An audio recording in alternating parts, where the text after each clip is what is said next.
पोशाक की इज्जत। एक दिन खोजा के एक दोस्त ने अपने घर पर दावत के लिए कई लोगों को बुलाया। खोजा से उसकी दोस्ती लंबे अरसे से चली आ रही थी। इस बीच खोजा तो अपने पुराने हाल में ही बना हुआ था, लेकिन उसका दोस्त काफी अमीर बन चुका था। दरअसल दावत के बहाने वह अपने दोस्तों को अपनी कामयाबी के बारे में बताना चाहता था। आपकी दुआ से। एक दुष्ट वजीर गंभीर रूप से बीमार था। एक दिन खोजा उस मंत्री के घर के बाहर से गुजर रहा था। उसने देखा कि वजीर का बेटा घर के दरवाजे पर खड़ा।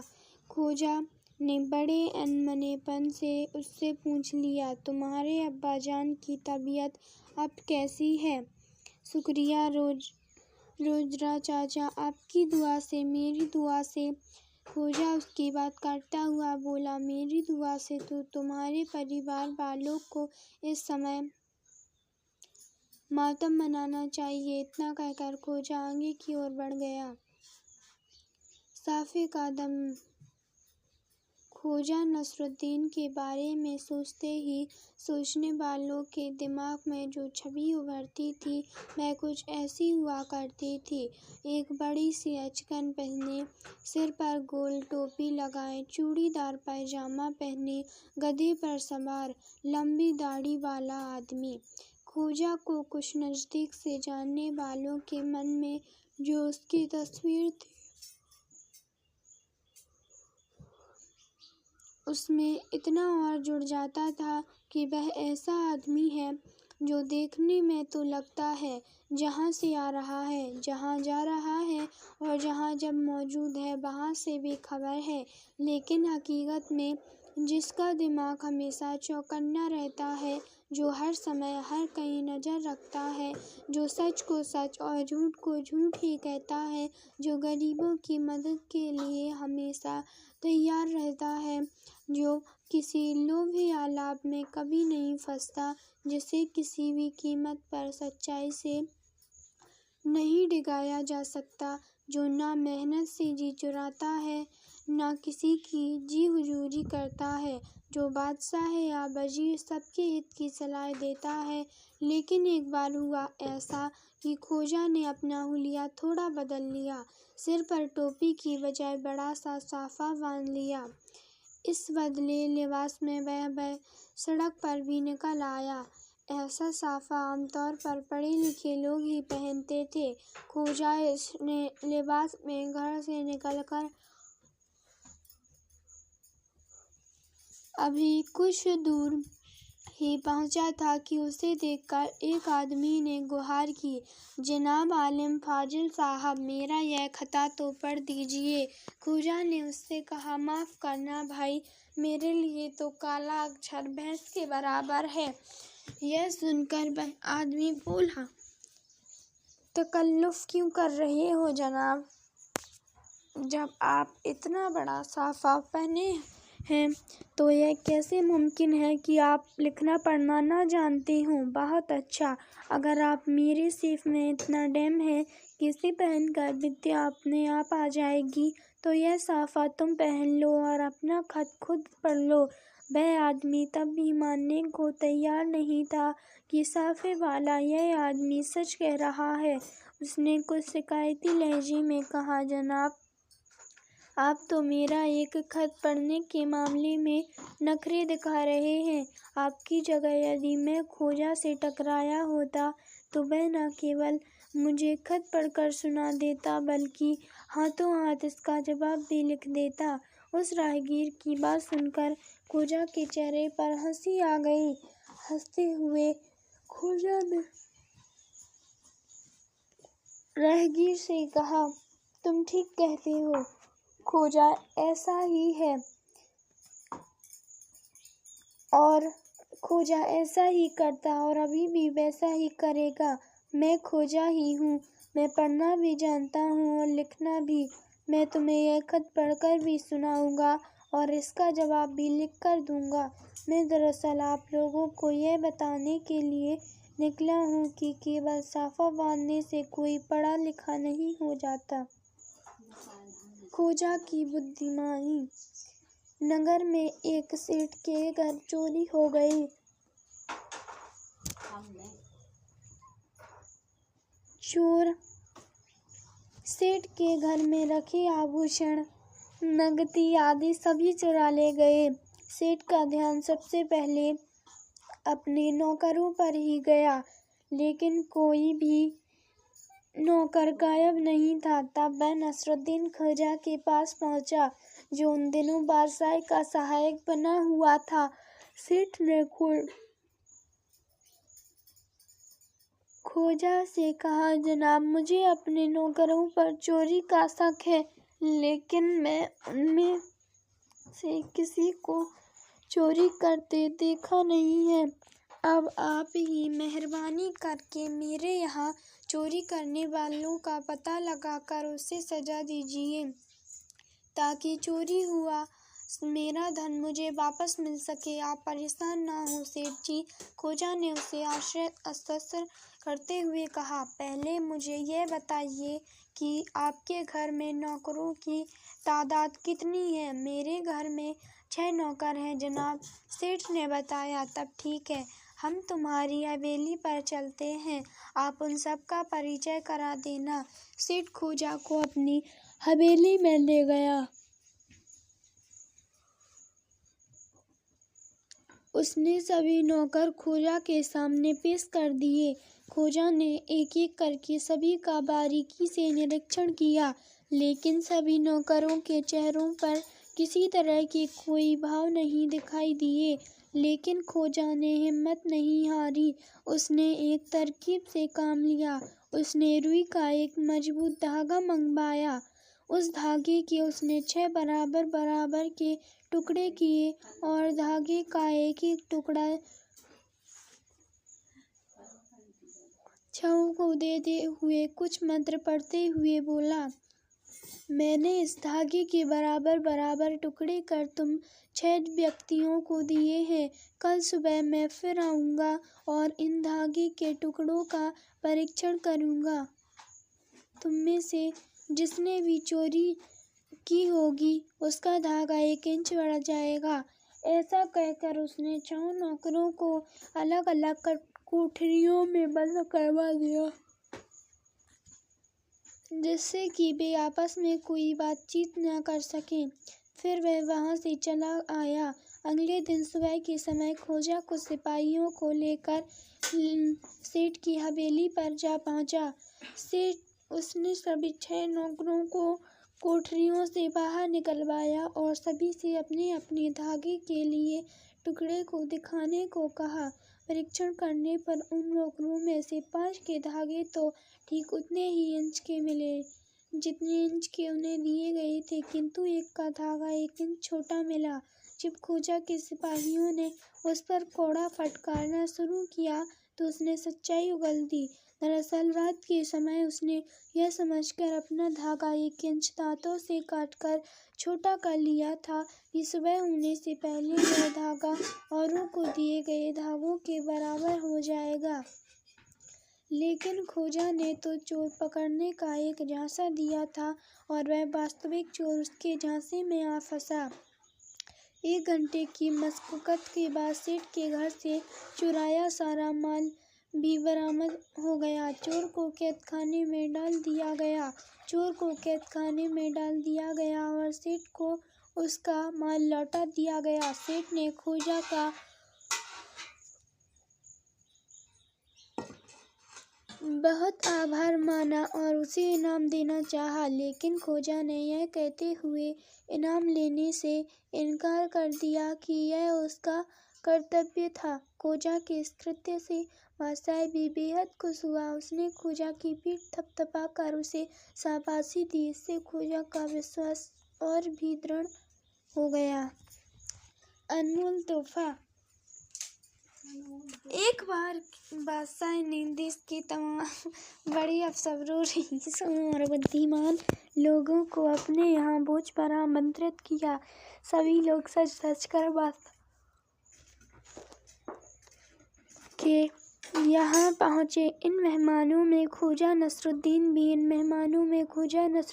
भी था। बादशाह के निमंत्रण पर आए उन सभी लोगों में से किसी की भी समझ में यह बात नहीं आ रही थी कि आखिर हमारे कंजूस बादशाह ने यह दावत दी क्यों दी। सबसे ज्यादा उलझन में था ख्वाजा। बादशाह के यहाँ दावत पर पहुँचे सभी लोग यह देखकर हैरान थे कि बादशाह ने उन्हें बुलाया है तो शायद इसलिए कि वह उन्हें खिला पिलाकर कई महीनों तक नए नए बहानों से नए नए टैक्स लगवाकर उनसे दावत की कीमत वसूल कर लेगा। लेकिन ख्वाजा के पास तो एक गधे के अतिरिक्त और कोई पूंजी भी नहीं है। वैसे भी बादशाह जिन दिनों बीमार चल रहा था तब ख्वाजा ने दूर की सोची थी। उसके बाद तो बादशाह को ख्वाजा की शक्ल भी नहीं देखनी चाहिए थी। खैर, दस्तरखान बिछे, सबने छक्कर भोजन किया, डकारे लिए और रवानगी की तैयारियां करने लगे। तभी देखते हैं कि राजमहल के भीतर से कुछ राजकर्मचारी उपहारों के टोकरे लेकर आ रहे हैं। पहले तो उन्हें यही लगा कि जो उपहार लेकर वे यहाँ आए थे और बादशाह की नज़र किए थे वही उपहार वापस आ रहे हैं। लेकिन जब तमाम टोकरे में एक जैसी चीज़ें ही नज़र आईं तो उनका अंदाज गलत निकला। बादशाह ने तमाम मेहमानों को कपड़ों का एक जोड़ा भी भेंट किया। सबसे अंत में बारी आई ख्वाजा की। उसे भी एक जोड़ी कपड़ा भेंट किया गया। लेकिन ख्वाजा को दिया गया जोड़ा बाकी तमाम जोड़ों से एकदम अलग था। वह जोड़ा आदमी के पहनने वाले कपड़े का न होकर गधे की पीठ पर रखा जाने वाले जामे का था। ख्वाजा ने जैसे ही उस जोड़े को खोल कर देखा, उसे समझते देर नहीं लगी कि उसे अपमानित करने के उद्देश्य से ही उसे इस दावत में आमंत्रित किया गया है। सबसे के सामने बादशाह ने उसे यह जताने की कोशिश की कि वह एक जोड़ी कपड़े के लायक भी नहीं है। बादशाह की निगाह में मुझे ज़्यादा औकात मेरे गधे की है। फिर इससे पहले कि वहाँ मौजूद मेहमान ख्वाजा की हंसी उड़ाएं, ख्वाजा ने हंसते हुए कहा, मेहरबानों, आप सब देख रहे हैं कि बादशाह हुजूर मुझे आप सबसे ज़्यादा पसंद करते हैं। इसलिए उन्होंने आप सबको तो बाजार में मिलने वाले आम रेशम के कपड़े का जोड़ा दिया है, लेकिन मुझे तो उन्होंने स्वयं का जमा ही भेंट में दे दिया है। ख्वाजा की बात सुनकर वहाँ उपस्थित सभी मेहमान ठहाके लगाकर हंसने लगे। लेकिन बादशाह के चेहरे पर जैसे कालिक ही पुत गई। वह मुँह फेर कर चुपचाप महल में चला गया। बटुए की अक्सर यात्रा पर जाता रहता था ख्वाजा। जब भी वह घर से बाहर निकलता, उसके साथ उसका वफादार गधा और जरूरी कपड़े ही हुआ करते थे। कुछ जरूरी कपड़े ही रहते थे। रुपये पैसे का तो यह हाल था कि कभी कभी जेब में होते ही नहीं थे। ख्वाजा जब भी यात्रा पर जाता था, किसी न किसी मजदूर असहाय की मदद करने ही जाता था और इसलिए वह जहाँ कहीं पहुँचता वहाँ के लोग उसके भोजन और रहने की व्यवस्था कर दिया करते थे।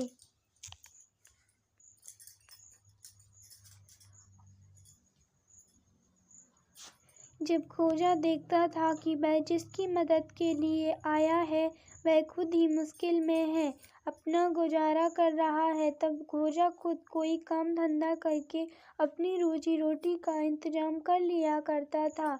खाली हाथ केवल गधे के साथ निकले ख्वाजा को इसलिए कभी कहीं जाने में डर नहीं लगता था।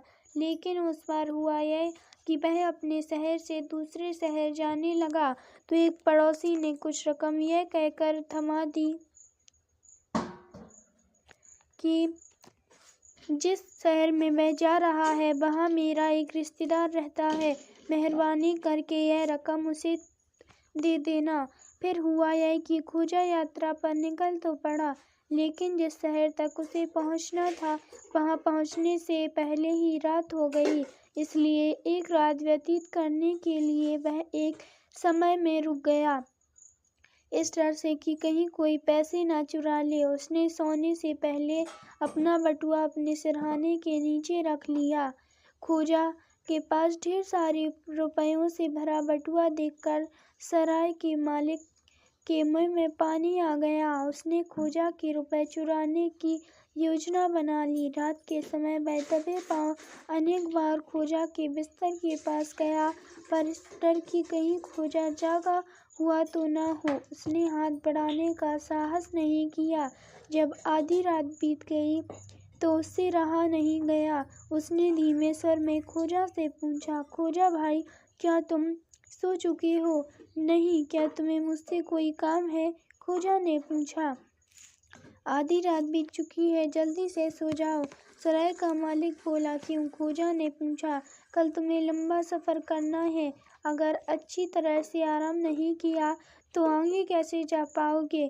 जहाँ तक तुम्हारे बटुए का सवाल है, उसकी फिक्र मत करो, हमारी सराय उसे कोई नहीं चुराएगा।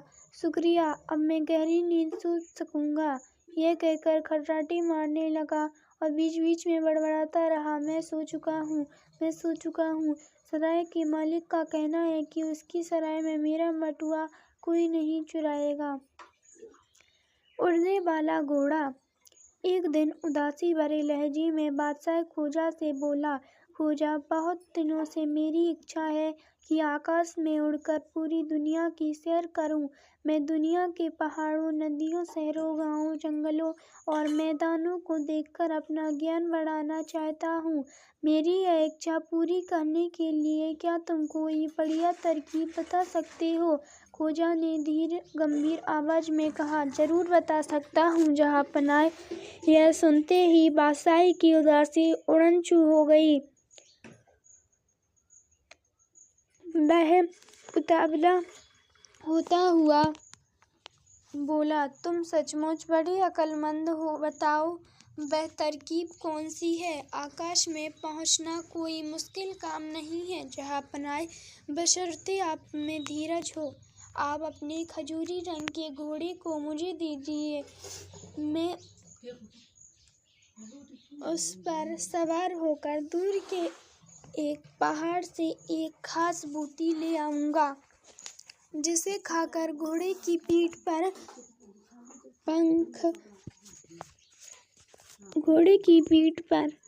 पंख निकल आएगा। तब आप उसकी पीठ पर बैठकर अपनी इच्छा पूरी कर लेना।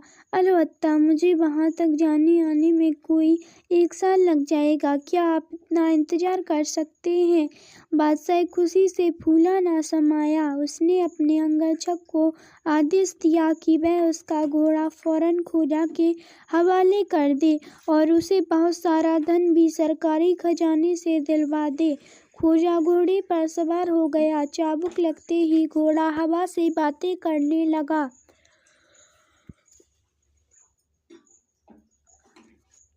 घोड़े पर सवार होकर खोजा दूसरे मुल्क में पहुंचा और एक व्यापारी को राजा का घोड़ा बेचकर अपने गधे पर सवार होकर अपने घर लौट आया। घर पहुंचकर उसने बादशाह से मिला सारा धन और घोड़े को बेचकर उसे जो रुपए मिले भी सब अपनी पत्नी के हवाले किए और सारा किस्सा सुनाने के बाद यह कहता हुआ लंबी चादर तानकर सो गया कि अब 1 साल तक मुझे कहीं आना जाना नहीं है, मैं घर में हूँ, यह बात किसी को न बताना। पत्नी ने सारी बात सुनी तो वह अपनी हंसी न रोक पाई, पर साथ ही उसे चिंता भी होने लगी।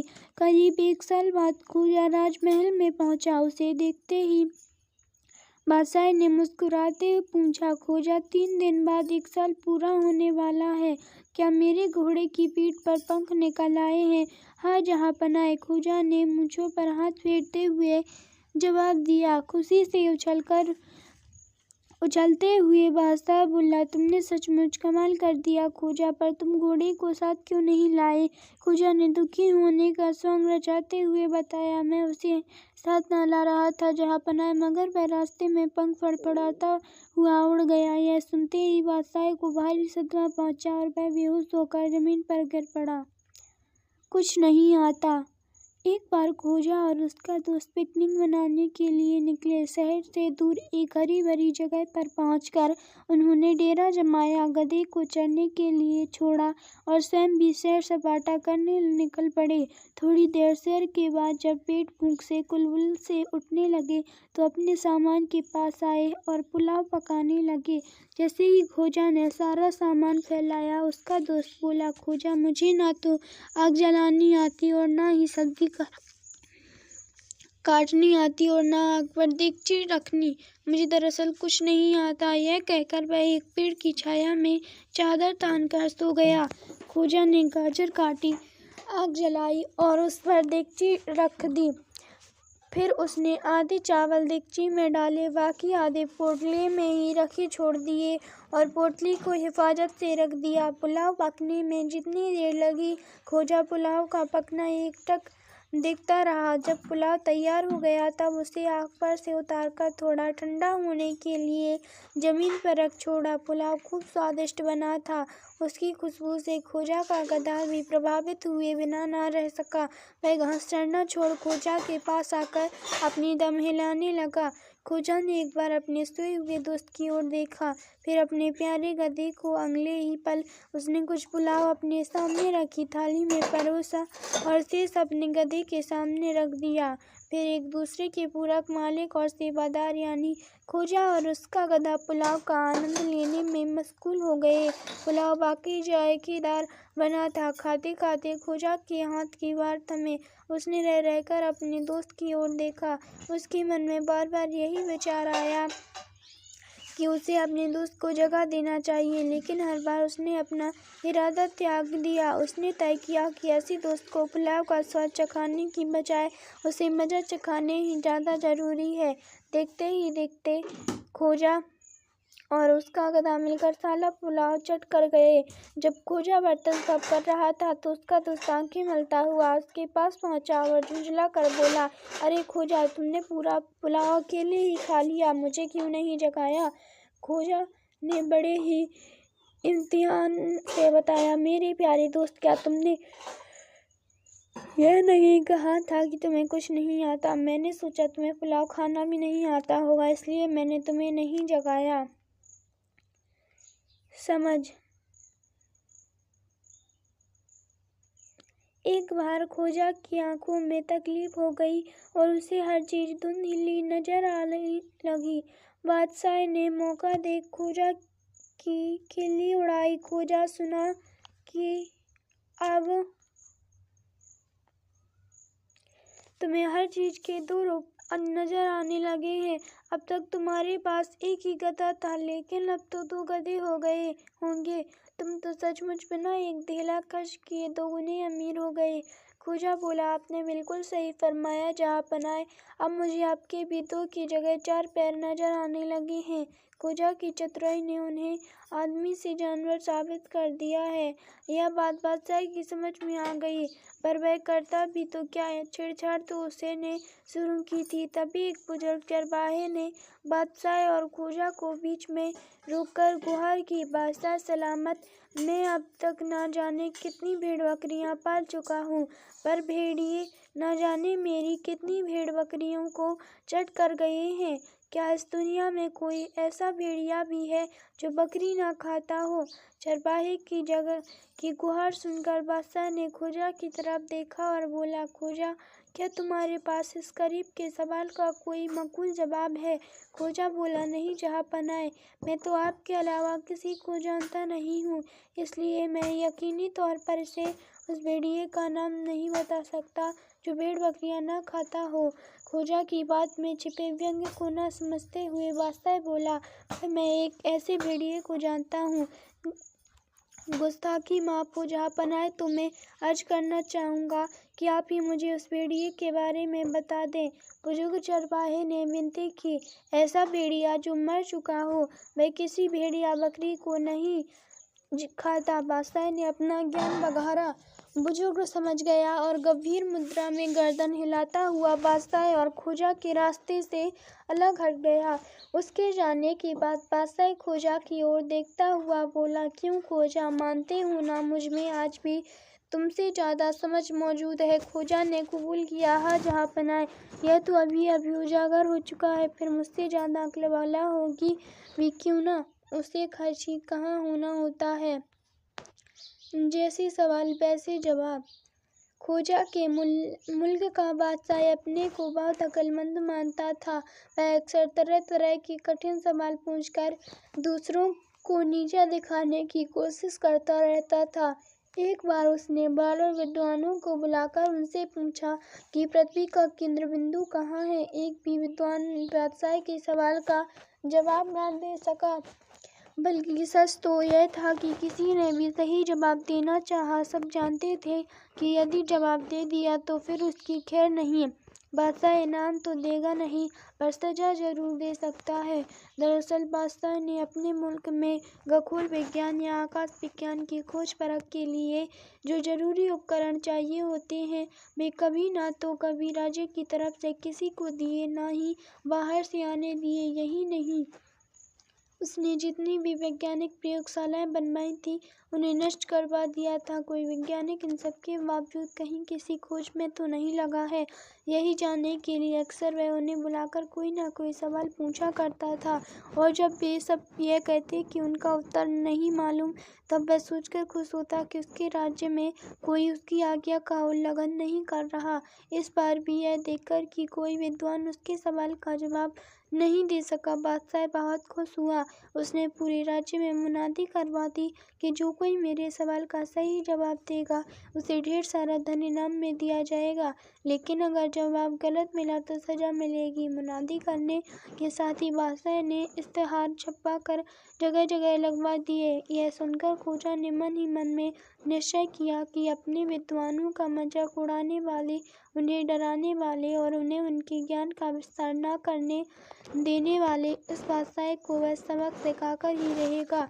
यूँ तो बहुत से लोगों ने उस मुनादी को सुना, उन इश्तेहारों को पढ़ा, लेकिन कोई भी बादशाह के सवाल जानने नहीं गया। अलबत्ता खोजा अपने गधे पर सवार होकर राजदरबार की ओर चल पड़ा। खोजा ने तय किया था कि वह महल में पहुंचते ही बादशाह को बारी बारी से हर सवाल का ऐसा जवाब थमाएगा कि बादशाह भविष्य में किसी भी विद्वान से तो दूर की बात, आमजन से भी कोई सवाल करने से पहले 10 बार सोचेगा।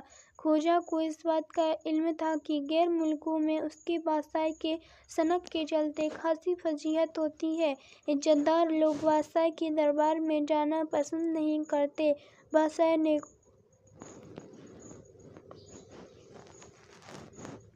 खोजा से प्रश्न किया, क्या तुम जानते हो कि पृथ्वी का केंद्र बिंदु कहाँ है?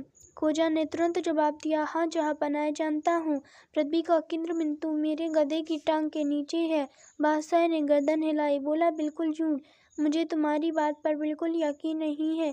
आप पृथ्वी को नाप कर देख लीजिए, अगर मेरी बात गलत साबित हो तो मुझे जरूर सजा दीजिएगा। खोजा ने चुनौती दी।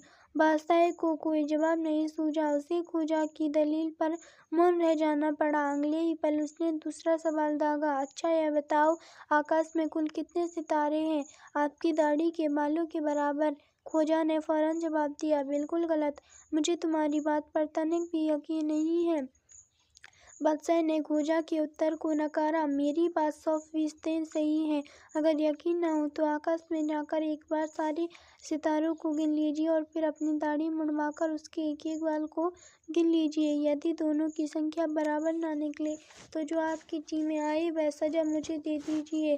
खोजा ने फिर मजबूत तर्क रखा। अपनी दाढ़ी मुड़ने के बाद सुनकर तो बादशाह ने इस सवाल पर और बहस करने का इरादा ही छोड़ दिया और अगला सवाल कर दिया, अच्छा तुम मुझे यह बताओ कि मेरी दाढ़ी में बाल कितने हैं? सही संख्या बताओ और वही खड़े खड़े बताओ। खोजा ने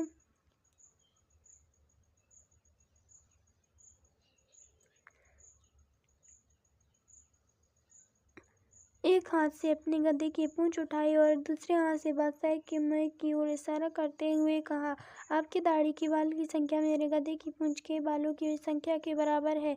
यह सुनकर बादशाह बौखलाकर बोला, बदतमीज कहीं का, यह कैसे मुमकिन हो सकता है। खोजा के चेहरे पर जरा भी सिकन नहीं आई। उसने अनुरोध किया, जापना, जैसा कि मैंने पिछले सवाल के जवाब में भी कहा था, आप अपनी दाढ़ी के बालों को गिन लीजिए और फिर मेरी गधे की पूंछ के बाल भी गिन लीजिए। दोनों बराबर ना निकले तो जो सजा आप देना चाहें मुझे दे दीजिए। खोजा की दलील सुनकर बादशाह थोड़ा नर्म पड़ते हुए बोला, अच्छा खोजा, यह बताओ कि किसी के जनाजे में आगे की ओर रहना ठीक होता है या पीछे की ओर। खोजा को समझते देर न लगी कि बादशाह अपनी जीभ मिटाने के लिए बात पलट रहा है। उसने भी बारी बारी से जवाब दिया, बादशाह सलामत, मेरा तो मानना है कि ताबूत के आगे पीछे रहने से कोई फर्क नहीं पड़ता, अलबत्ता उसके अंदर रहता ठीक नहीं है। यह सुनना था कि बादशाह ठहाका मारकर हंसने लगा। उसने सवाल जवाब का सिलसिला वहीं खत्म किया और उठकर महल के अंदर चला गया। खोजा की फटकार। खोजा की एक अच्छी कहिए या खराब आदत थी कि वह जो भी काम करता था उसमें पूरी तरह रच बस कर करता था, फिर चाहे वह बादशाह को मूर्ख बनाने का काम हो या अपने प्यारे गधे को घास चरवाने का काम। खोजा के अड़ोसी पड़ोसी और दोस्त ही नहीं, उसका नेक और प्यारा समझदार गधा तक जानता था कि जब खोजा किसी काम के में व्यस्त हो ना हो तो उसके आसपास मंडराना चाहिए और न ही उससे कोई और बात करनी चाहिए, चूँकि ऐसे मौक़ों पर कही गई कोई और बात खोजा के कानों तक तो पहुँचना दूर की बात, उसे अपने गधे के रेंगने की आवाज़ तक सुनाई नहीं देती थी। फिर भी ऐसे कई सिरफिरे खोजा से टकरा ही जाते थे और उसे किसी और काम में व्यस्त होते देखकर भी अपनी राम कहानी कहने से चूकते नहीं थे, या जब किसी काम में लगा हो तब उसके आसपास मंडराने से बाज नहीं आते थे। उस बार में कुछ ऐसा ही हुआ। खोजा अपने किसी दोस्त को चिट्ठी लिख रहा था, इतने में एक आदमी दबे पांव उसके पास आ पहुंचा और चुपचाप उसके पीछे खड़ा होकर चोरी से चिट्ठी पढ़ने लगा।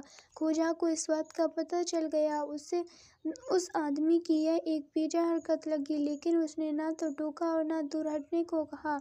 उसे उम्मीद थी कि आने वाला आदमी खुद ही समझ गया होगा कि वह ये गलत काम कर रहा है, इसलिए वह बहुत जल्दी उससे दूर हट जाएगा।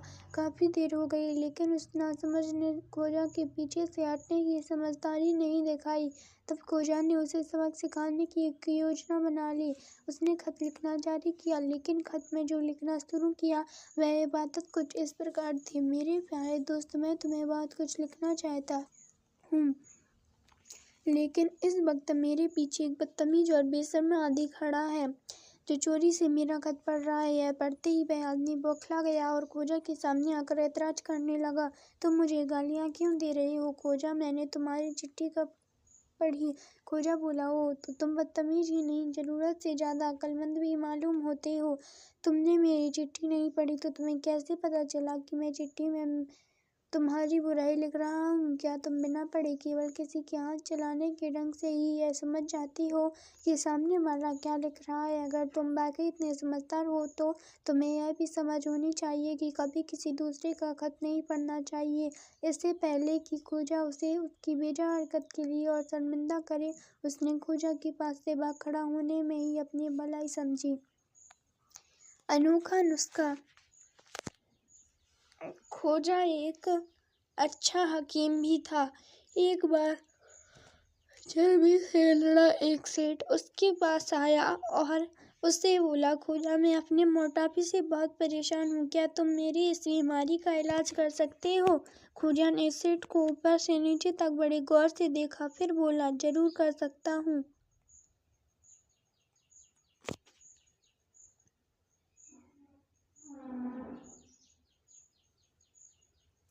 सेठ बोला, मैं तुम्हें मन मांगा इनाम दूंगा, पर इलाज करने से पहले मेरी एक शर्त है। वह क्या। खोजा ने पूछा, मैं इलाज करवाऊंगा, लेकिन इलाज के नाम पर एक चुटकी भर दवाई नहीं खाऊंगा। मैं दवाई खाने से आजिज आ चुका हूँ। हाँ, यदि तुम किसी और तरीके से इलाज कर सकते हो तो मुझे एतराज नहीं होगा, पर तुम इसका मतलब यह मत निकालना कि मैं इलाज नहीं करवाना चाहता। बोले मंजूर है। खोजा ने कहा, कुछ खास नहीं, मैं जो नुस्खा लिख रहा हूँ उसे घर जाकर पढ़ लेना। इसके साथ ही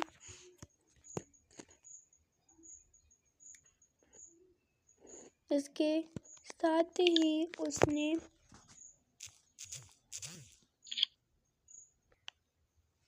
खोजा ने एक कागज में पर नुस्खा लिखा और उसकी पुड़िया की तरह मुड़कर सेठ के साथ पर रख दिया।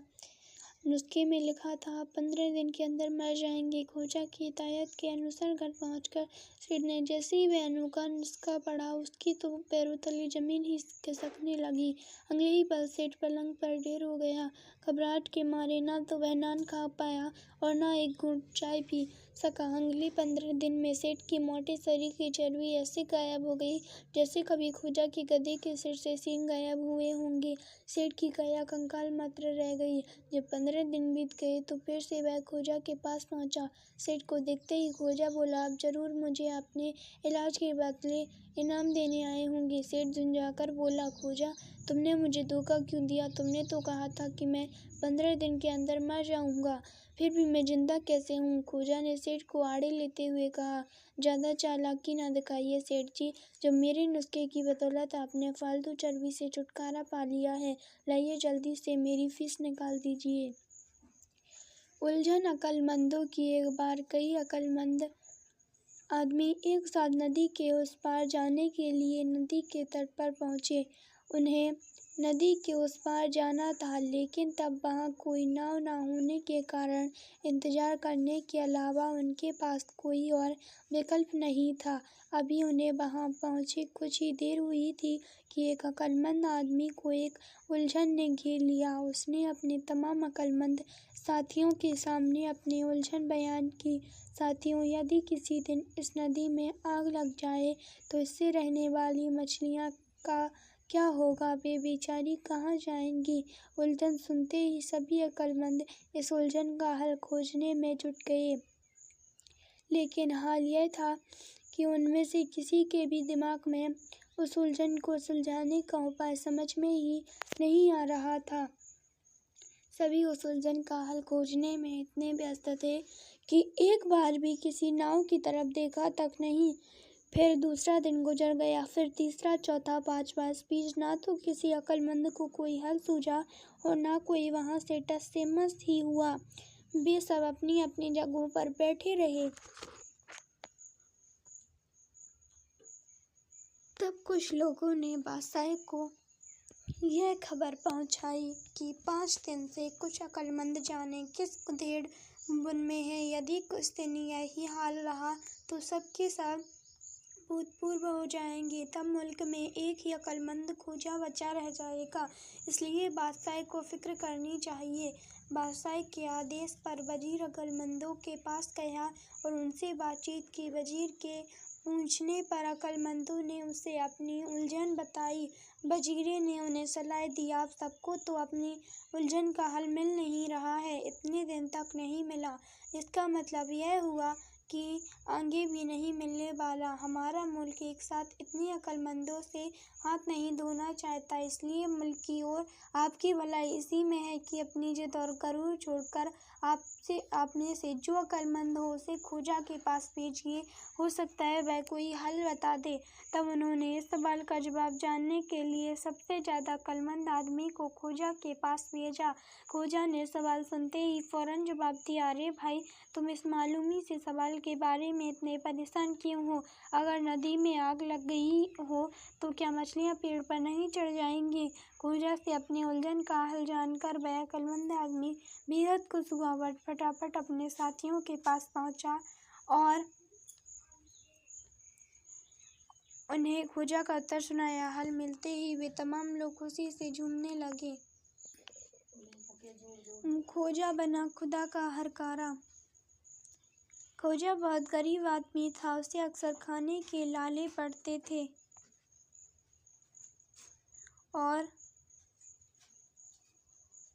अपना पेट भरने के लिए खोजा अक्सर नए नए तरीके ईजाद कर लिया करता था। इन तरीकों में सबसे ज़्यादा आजमाया हुआ तरीका था खुदा के नाम पर कोई ऐसा काम करना जिसे सुनकर लोग उसे अपने पास बुला लेते थे और अपनी भलाई के लिए खोजा को भरपेट भोजन करवा दिया करते थे। खोजा जानता था कि जितना ज़्यादा बेरहम है, जितना ज़्यादा लोगों को लूटना पीटना है, उसे खुदा का उतना ही ज़्यादा खौफ रहता है। चूँकि ऐसे लोग ये जानते और मानते हैं कि इस मुल्क में भले ही उसे रोकने टोकने वाला कोई ना हो, लेकिन ऊपर कोई एक खुदा है जो उसकी सारी हरकतें देख रहा और वक्त आने पर उसकी जमकर खबर ले सकता है। इसलिए ऐसे लोग खुदा को खुश करने की फिराक में रहते थे। वे ऐसा मानते थे कि उनके काम तो ऐसे ही हैं, नहीं कि खुदा उन्हें नजर आए या उन्हें कोई काम सौंपे। अलबत्ता खोजा जैसे कुछ नेक दिल लोग इस मुल्क में ज़रूर हैं जो खुदा को बेहद अजीज हैं और जिन्हें खुदा ने अपनी नेक नीयत के सबूत के तौर पर ही इस जहां में भेजा है। उस दिन भी खोजा के घर में खाने के लाले पड़े हुए थे। मजदूरी कहीं मिली नहीं थी, इसलिए वह घर से निकलकर बाजार में गया और हिक लगाने लगा, मैं खुदा का हरकारा हूँ, मैं खुदा का हरकारा हूँ। एक सिपाही ने उसकी आँख सुन ली और शहर के काजी के पास जाकर खोजा की शिकायत कर दी। काजी ने खोजा को बुलाने के लिए फौरन आदमी भेज दिया। जब खोजा को उसके सामने पेश किया गया तो उसने पूछा, अगर तुम खुदा की हरकारी हो तो यह बताओ कि खुदा ने मेरे लिए क्या पैगाम भेजा है। खोजा को समझते देर नहीं लगी कि उसका आजमाया हुआ तरीका आज भी कारगर होने को है। उसने बहुत धीमी आवाज में बताया शुरू किया, खुदा ने आपके लिए बहुत अच्छा पैगाम भेजा है, पर मेरे पेट में सुबह से खाने का एक निवाला तक नहीं आया, इसलिए कुछ बोलने तकलीफ हो रही है। लिहाजा पहले मेरे लिए कुछ खाना मंगवा दीजिए, खाना खाकर मैं इम्तिहान से बता दूंगा। काजी खुदा का पैगाम सुनने के लिए बेचैन था, इसलिए उसने फौरन अपने नौकरों को अच्छे अच्छे पकवान ले आने का हुक्म दे दिया। खोजा ने जी भर के खाना खाया। जब उसका पेट भर गया तो धीरे से बोला, खुदा ने आपने पैगाम के खोजा काजी से कहना है कि उसने आवाम की खून पसीने की कमाई पूरी तरह हड़प दी है और अब जनता के पास फूटी कौड़ी भी बाकी नहीं गई है।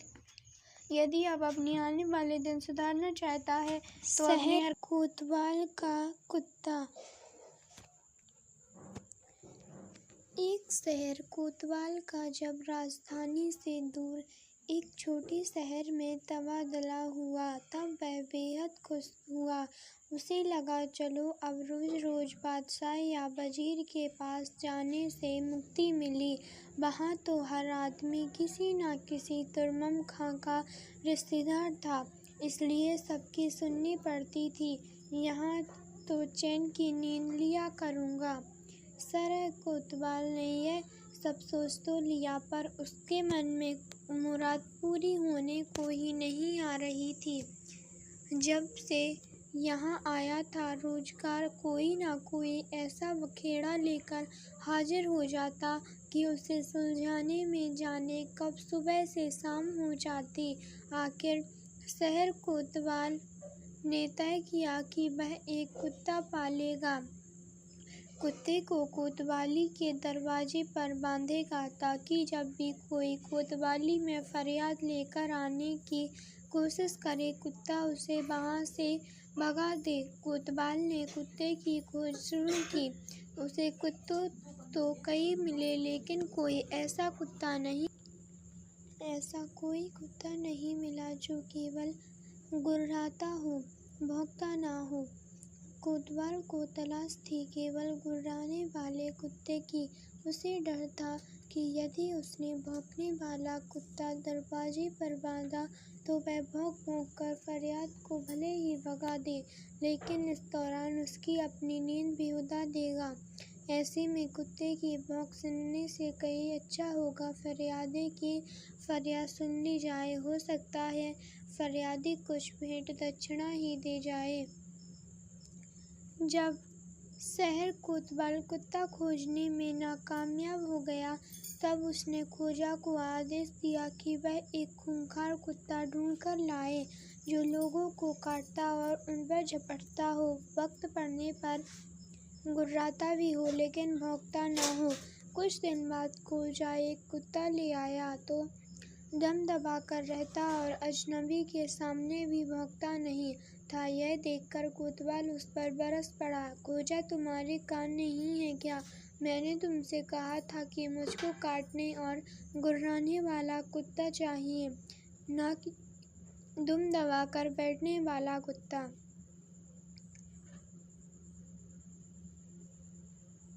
तुम्हें किस किस्म का कुत्ता ढूंढने को कहा था, क्या तुमने सुना नहीं? खोजा ने सफाई दी। हाँ जनाब, मैंने अच्छी तरह से सुन लिया था। कुत्ता चाहे किसी किस्म का हो, आपके यहाँ आकर वैसा ही बन जाएगा, आप जैसा चाहते हैं। यह कुत्ता कुछ ही दिनों में आपसे सब तरह के हुनर सीख लेगा। लोगों को काटने या उन पर झपटने का ही नहीं, उनके पर्स खोलकर पैसे निकालने का तरीका भी यह जल्दी सीख लेगा। खोजा की बात में वजन है, यह महसूस करते ही शहर कोतवाल ने उस कुत्ता के गले में अपना पट्टा डाला और अगले ही दिन उसे अपनी ज़रूरत के गुण सिखा दिए। बादशाह के 3 सवाल। एक दिन बादशाह अपने दरबार में बैठा हुआ था। उस समय उसे 3 सवाल सूझे। उसने उन सवालों को अपने दरबारियों को बताया और उनसे उन सवालों के जवाब पूछे। वे सवाल इस तरह थे: लड़का किसका अच्छा, दाँत किसका अच्छा, खूबी और कौन से अच्छे? सारे दरबारी इस पर विचार करने लगे। आपस में सलाह मशवरा करने के बाद बादशाह का आला अफसर उठकर खड़ा हुआ और बादशाह के सवालों के जवाब देने लगा।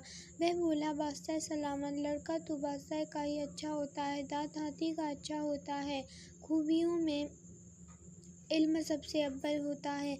बादशाह यह सुनकर चुप हो गया। खोजा उस समय वहाँ मौजूद नहीं था। बादशाह को यह उम्मीद थी कि इस मौके पर खोजा यहाँ होता तो जरूर कोई निराली बात बताता। यह सोचकर उसने खोजा को बुला लाने के लिए नौकर को खोजा के घर भेज दिया। नौकर गया और खोजा को बुला लाया। बादशाह ने खोजा से वही 3 सवाल पूछे। जवाब में खोजा ने कहा: आलम पनाह, लड़का गाय का सबसे अच्छा होता है, दांत हल का अच्छा होता है, खूबियों में हिम्मत सबसे बढ़कर होती है। बादशाह ने यह सुनकर खोजा से कहा: खोजा, तुम जो कह रहे हो क्या उसे साबित भी कर सकते हो? हाँ जहाँ पनाह, साबित भी कर सकता हूँ। खोजा ने बड़े आत्मविश्वास के साथ कहा। तो साबित करो। हाँ, अभी लीजिए। खोजा ने बताना शुरू किया। आलम पनाह गाय का बेटा यानी बछड़ा इसलिए सबसे ज़्यादा बढ़कर होता है क्योंकि उसी को हल में जोतकर किसान अनाज बोता और उगाता है। यदि बछड़ा ना हो तो ज़मीन कैसे बोई जा सकती है? यदि ज़मीन न बोई गई तो अनाज कैसे पैदा हो सकता है?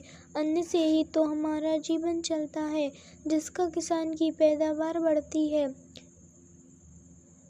रखा आपके दूसरे प्रश्न का जवाब, तो वह सुन लीजिए।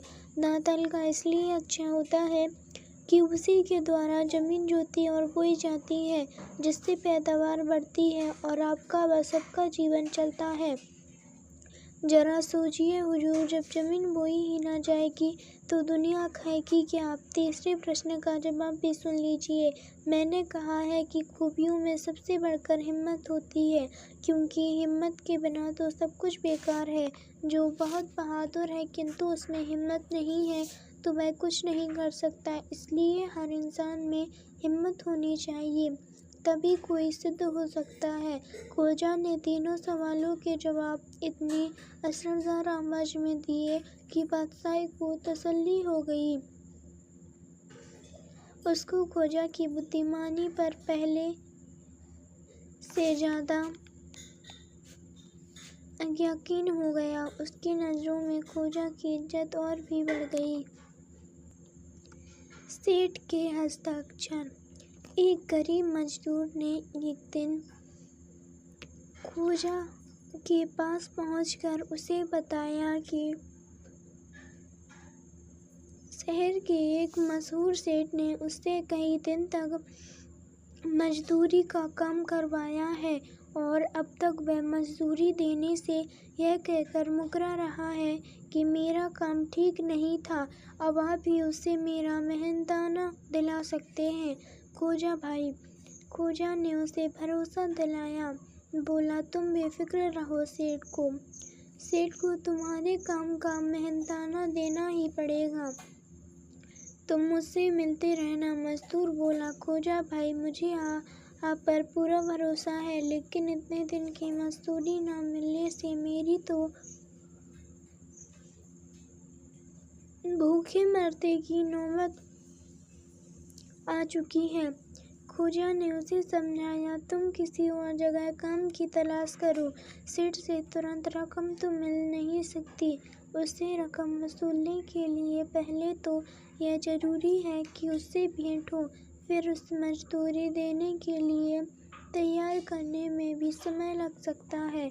ऐसे में तुम हाथ पर हाथ धरे बैठे रहे हो, सचमुच तुम्हारे भूखे मरने के दिन आ जाएंगे। मजदूर के जाते ही खोजा उस सेठ के घर की तरफ चल दिया जिसके घर उस मजदूर ने मजदूरी की थी। खोजा ने सेठ के घर के कई चक्कर लगाए पर सेठ नहीं मिला। खोजा समझ गया कि वह उससे बच रहा है। तब एक दिन खोजा ने उसकी सेठानी से कहा, अब मैं सेठ से मिलने यहाँ नहीं आऊँगा। यदि कल शाम तक सेठ खुद ही मुझसे मिलने नहीं आया तो मैं यह मामला बादशाह के दरबार में ले जाऊँगा। खोजा की चेतावनी अपना असर दिखा गई। अगले ही दिन सेठ खोजा के घर पहुँच गया। खोजा जानता था कि सेठ जरूर आएगा और उसे डराने धमकाने की कोशिश भी करेगा, इसलिए जानबूझकर वह स्वयं अपने घर से बाहर चला गया। गुस्से में भरे सेठ ने खोजा के घर के दरवाजे पर ताला लटकता हुआ देखा। उसने इसे अपनी बेइज्जती समझा। अपना गुस्सा उतारने के लिए उसने दरवाजे पर टेढ़े-मेढ़े अक्षरों में गधा लिख दिया। दूसरे दिन बाजार में उसकी भेंट खोजा से हुई। खोजा उसे देखते ही तपाक से बोला, सेठ जी, मैं आपसे माफ़ी चाहता हूँ कि कल जब आप मुझसे मिलने आई तब संयोग से मैं घर पर नहीं था। खोजा की बात सुनकर सेठ हैरान रह गया। उसने खोजा से पूछा, लेकिन तुम्हें यह कैसे मालूम हुआ कि मैं तुमसे मिलने के लिए आया था? यह सुनकर खोजा ने ठहाका लगाया, बोला, इसमें हैरान होने की क्या बात है? क्या आप मेरे घर के दरवाजे पे अपने हस्ताक्षर करके नहीं गए थे? सेठ समझ गया कि खोजा से पार पाना मुश्किल है।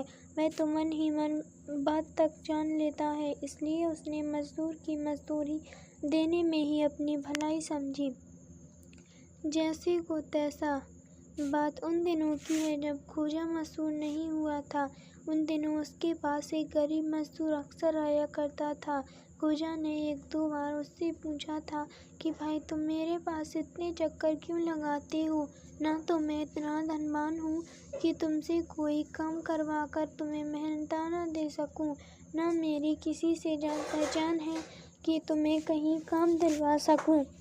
फिर तुम मेरे पास आकर अपना समय क्यों गवाते हो? आखिर तुम मुझसे क्या चाहते हो? खोजा के पूछने पर उस मजदूर ने अपने आने की वजह उजागर करते हुए कहा, मैं आपसे कुछ नसीहत लेने आता हूँ। मुझे उम्मीद है कि एक ना एक दिन आपकी इनायत मुझ पर जरूर होगी। मैं दरअसल मजदूरी छोड़कर अपना कोई कारोबार करना चाहता हूँ। मेरी दिली इच्छा है कि आप मुझे नेक सलाह दें।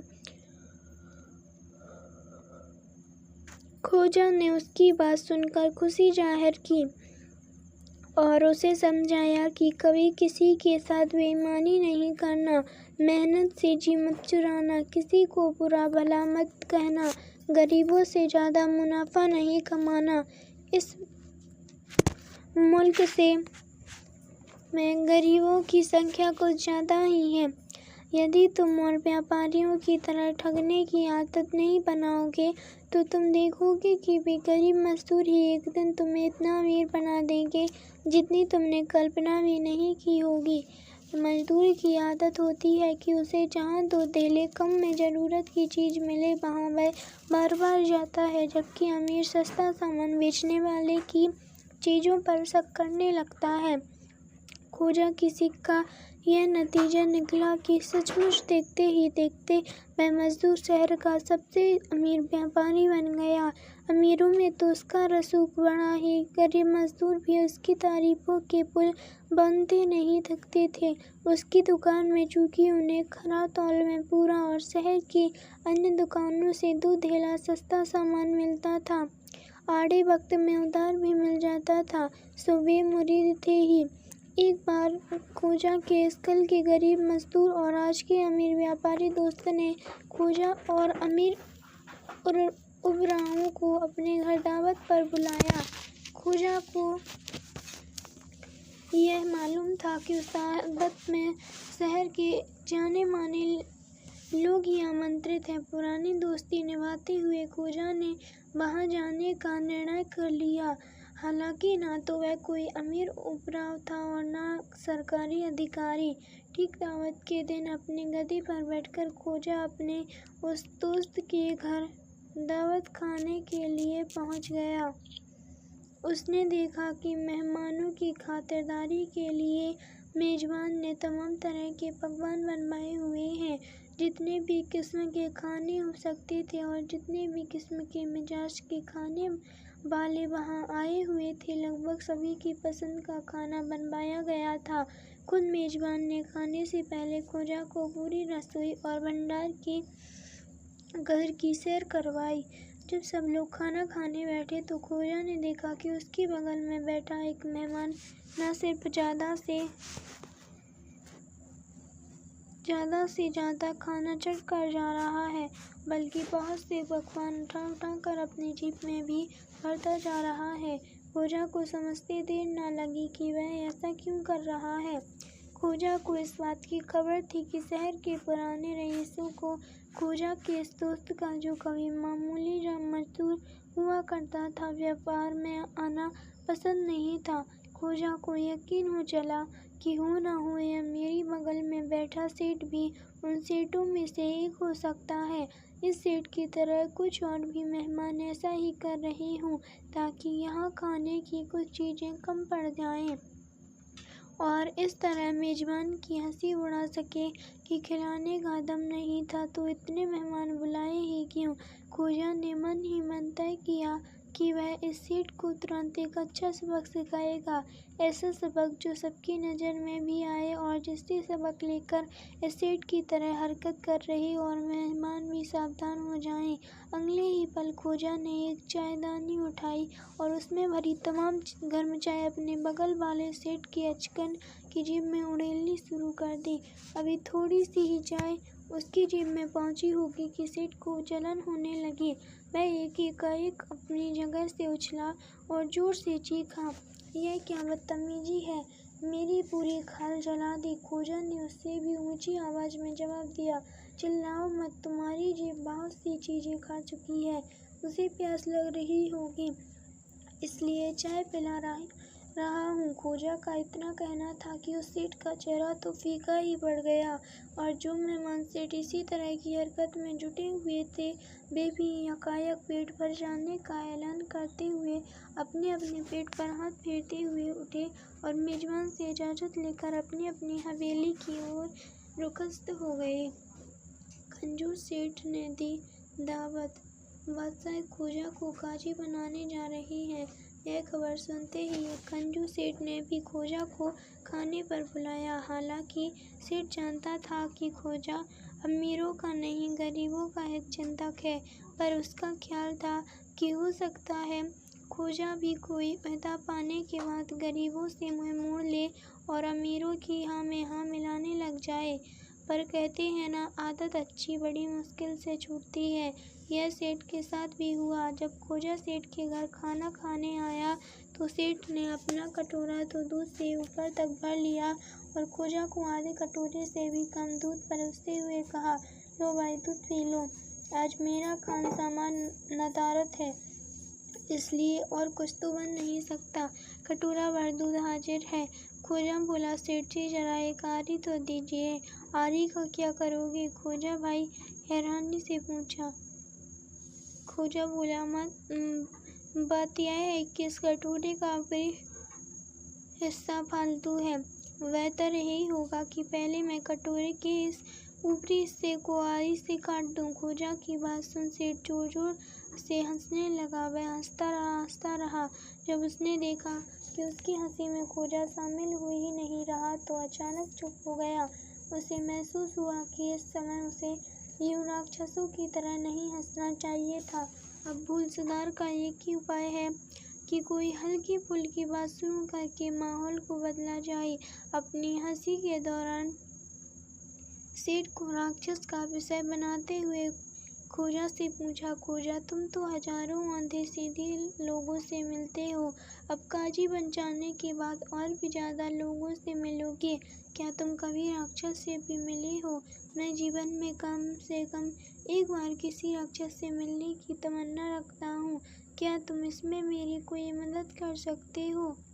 खोजा बोला, जरूर, आप तो रोजाना एक राक्षस को देख सकते हैं, इसके लिए आपको किसी की मदद की जरूरत भी नहीं है। आपको सिर्फ इतना करना होगा कि रोजाना सुबह उठते ही आईने में अपनी शक्ल देख लिया करें। खोजा की बात सुनकर सेठ ने मन ही मन सोचा, यह शख्स जो मेरे बारे में इतनी खराब राय रखता है, आने वक्त में मेरा लिहाज कतई ना करेगा। खोजा के जाने के बाद सेठ ने समझदारी के लिए खुद ही अपनी पीठ थपथपाई कि अच्छा हुआ जो मैंने आधा दूध ही खर्च किया, कहीं मुर्ग मुसल्लम बन